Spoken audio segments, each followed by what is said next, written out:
Okay, I put the wheel well back on. I put a crossbar across the bottom to hold the fender out. Clamped it in a couple spots. I wanted to see this area right here. I wanted to make sure I got this body line right on. From what I could tell, it's right on. Very close right there. And I drew my edge to here. Okay, and from what I could see, I mean, this line, it's not that the line's squiggly, it's just that if it dips down here, it might dip down up there, so the gap gets a little weird. But I measured this to make sure it was parallel all the way down, and I ran a straight edge across here when you put this where it belongs, and we're at the same height. So I mean, you can see the panels are a little twisted still. This cut I want to make off the car. From this point on, it's going back on the car. Oh, it's going to go on the car. I got to strip the front nose down. Got to take the bumper off, the grill, the fender, and all that stuff to get it on the car.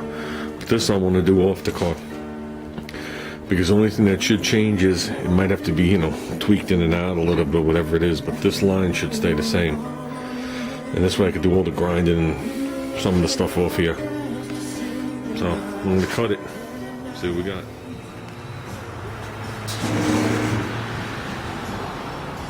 Okay, I'm going to finish off the last little bit with my snips.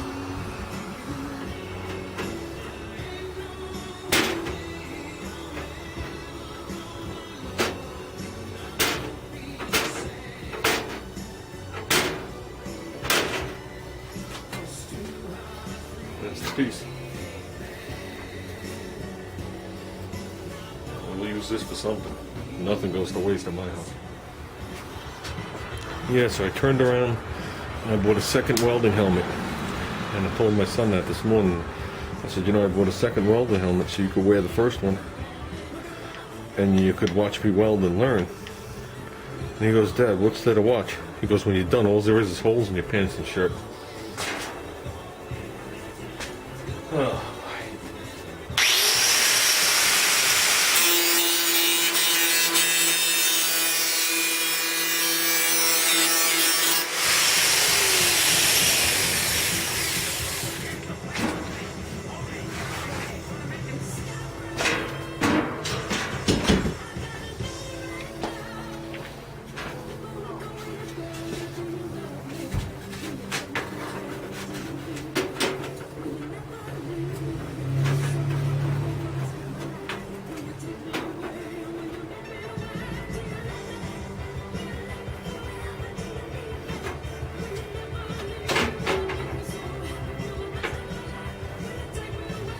Okay, this is where it's got to start getting mounted to the car, guys.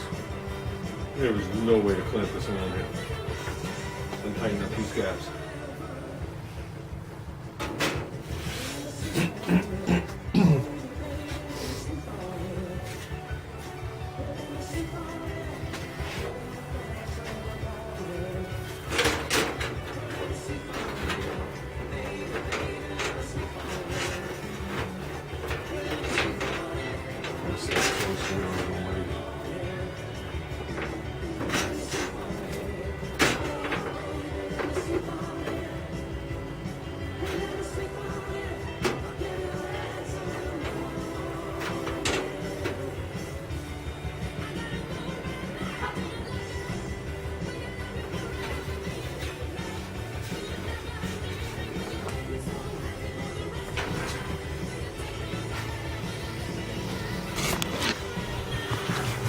Like I said, the edges are off. They're gonna be off.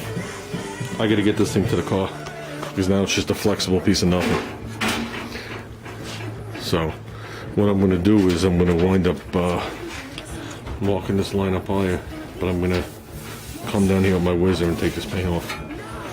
So when I put it back on there, any little trimming I could do, I can walk with a marker or whatever it is, and I could see it again. Because now I can't see anything. So we'll get it. I just want to show you guys a before and after. Unless I just laid it there and I already scratched it. But I want to show you guys a rough before and after. That's what I'm dealing with now. Okay, when I put all this stuff in, I moved my center line 4 inches forward. Okay, I know some of you seen the videos of this, some of you haven't. There's a 42 International axle. I actually used the 42 International springs. I made all the mounting. Those shackles were shackles I bought and I modified.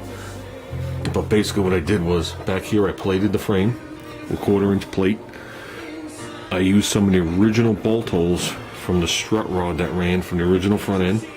Plus, I bolted it through on the back there, where all the plating comes together. There's like 4 plates from this actual frame, and the boxing down here for the strength. It all comes together as a lip. So I bolted it there too. Then I welded it. So I went for every angle I can get on the strength back there. The front, all you see is the little tab hanging down. That little perch actually bolts on and off. I used 1/2-inch grade 8 bolts on that. But the plate that's under it, okay, has grade 8 nuts welded on the back side of it. And that plate is actually, there's 2 bolts. I can go around the side and show you, but why bother? But there's 2 plates on the same little ear sticking out on the frame. And then that's welded all around. Okay, those are the bolts I'm actually replacing. I got new ones for that one and the 2 back there. I left the original brakes the way I had it because I wanted it to look like I modified it. I could have just made up all new stuff, but I didn't bother. Put new brackets here. I wanted you to see the 4-inch length coming down with the hoses and all that stuff. These are a set of highly modified friction shocks that I made for the car, because I like friction shocks. And the original 42 axle had friction shocks. The brakes, which I know you guys are not going to be able to see, I'll just angle it back there, see if you can see them back there. I made all the bracketry for that, and I used General Motors calibers. The hats is what they call them, and the rotors are all Willwood, 11 3/4 inch. The hubs up front, 42 International. Okay, re-drilled to a Chevy bolt pattern. Okay. Well, actually, they're drilled twice. They have a Chevy bolt pattern, which is 4 3/4, and they have a 4 1/2, which is AMC Ford Chrysler, which is what I originally used. But then I got these wheels from my friend, which are Fenton 15 by 3 1/2s, vintage wheels, and they were a Chevy pattern, so I re-drilled them. And these tires, which still have the nub sticking up on them, that's amazing. I drove them the whole season. These are Firestone 500s, they're called. They're reproduction vintage tires, radials, and they're 145 80/15. I'd like to go a little taller. I'd like to go a little bigger. I used to have 165 80/15s on here, and I think they were a little less squirmy. But I mean, you could see if you look, this hole right here is the original shock, so that's where the original spindle was. And if you look and follow it down, the spindle's over here. So, well, to get past all that, like I said, I cut the bottom half of the fender on for a little clearance. Okay. When I put this axle in, I put the actual hangers up front. So when you hit a bump, the actual axle goes up and back. It swings that way, which actually gives you a smoother ride. Not that the ride's smooth, but it gives you a smoother ride. That's why I have no problem hitting right here. But this is what we're gonna do. Now bear in mind, the bottom half of the front fender is not on my old one, and I'm only giving you a rough idea where it goes, because I didn't measure this, you know, for this picture at least. Okay, this is gonna go back on. It's gonna move forward like 4 inches, so it's gonna be like in that area, with the bottom half of the fender still on, going under the bumper. So it'll put the, I can't hold this and do this without destroying everything. You still have my 4-inch lift on it, but it's going to put the tire back in the well. So that's how it'll go, instead of this look. So